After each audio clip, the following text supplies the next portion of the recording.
for the guidance, the question could come, why a guidance after the handbook? Those of you who have been working on this for a long time will remember that actually the guidance was before the handbook. So the idea was that UNEG would produce a detailed guidance, but because it was taking quite a long time, the decision was taken to publish immediately a shorter version in the form of the handbook, which would be a sort of more practical tool to start with, and then to go fully into the guidance. So the guidance has more details, more explanations, and more examples. It has a bigger first part that concentrates on human rights and gender equality concepts and principles. It has quite a lot on the human rights-based approach and gender mainstreaming and how those apply to evaluations. And it has an additional part on the UN and institutional framework that backs the integration of human rights and gender equality to evaluations. In the meantime, there have been some new developments as well, which make the guidance even more relevant. We have the Quadrennial Comprehensive Policy Review, where two of the preamble paragraphs actually focus on human rights and gender equality. We have the UN System-Wide Action Plan, of course, which we've just heard. And we also have an initiative within the UNEG of the human rights mechanism, which includes the deployment of quite a number of human rights advisors to UN country teams. So there is a lot happening in terms of the integration of human rights and gender equality, and the guidance can support in that area. When we first presented a draft to UNEG, the response was that the guidance should be focused more on human rights and gender equality rather than on generic evaluation concepts. It should be more practical and user-friendly, and it should be shorter. So basically, it should be the handbook. But in spite of that, we decided to continue with the guidance. And I think we have managed to integrate both things. So in a way, we have made it more substantive, really more focused on gender and human rights. But at the same time, we introduced quite a lot of practical examples, and we did try very hard to make it shorter. We have partly succeeded. So in terms of the practical tools, we have tried to really give, as much as possible, ready-made tools that could be applied to the different issues that we are confronted with when we are trying to have a human rights and gender equality responsive evaluation. So there are tools in terms of bullet points and tables and questions already developed for all these aspects that you have here. So we have something on how to integrate a human rights and gender equality analysis. We have something on determining the evaluability of human rights and gender dimensions of an intervention. The ones with the stars are the ones that were already in the handbook, so you can also see the difference in terms of the development of tools.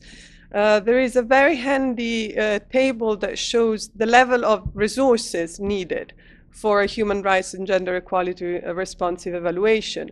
There were quite a lot of concerns expressed in the course of the discussion about the fact that evaluations are already perceived as costly, and so how much would it then cost to add human rights and gender equality when conducting evaluations. And so you have a table that explains what kind of outputs you get from different level of resources, high, medium, or low, when you're trying to integrate human rights and gender.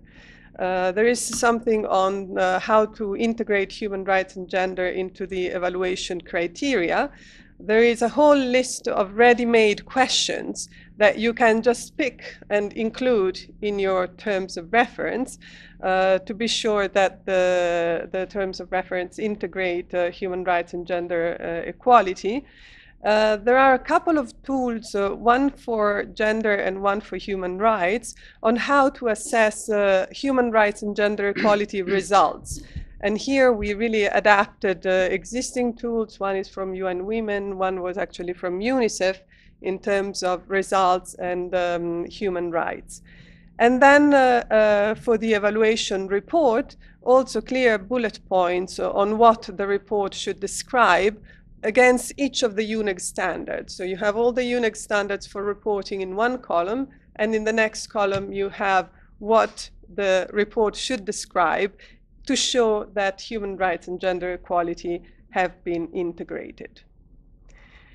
So practically the guidance is structured in an introductory part that covers 2 chapters, and that really includes a lot of substantive background on human rights and gender equality. That's where you have, what are human rights, what is gender equality, what is the international regulatory framework. So you have all that kind of information that from a substantive point of view was actually missing in the handbook.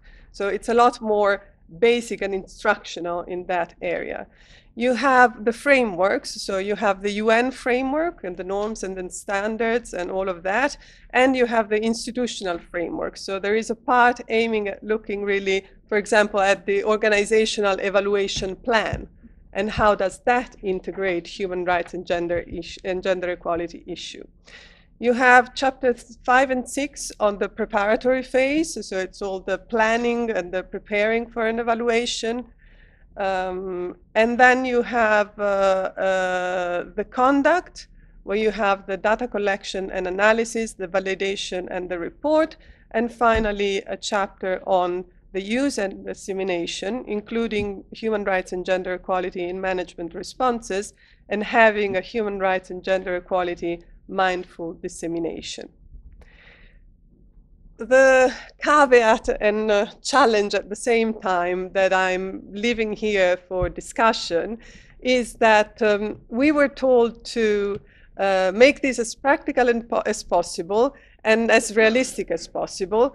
And we were really striving to find examples, good examples of integration of human rights and gender equality to put them in as reference. Unfortunately, those examples are not always available. So we had moderately more positive experience in looking for gender responsive evaluations. It was very hard to find anything about human rights. And so the challenge remains, because the guidance was using some creative thinking in order to come up with ideas about how human rights and gender equality can be integrated. But what we are lacking is really the experience and the learning that that experience can provoke. And so I'll be very happy to hear the presentation of the 2 colleagues here, because they will speak about the practical implementation of the handbook, but that remains the challenge for the future. And so I'm leaving you with a quote that I stole from the UNEG keynote speaker from yesterday, that development is about assuring rights, including women's rights, and that is the challenge that we have. How do we do this? Thank you.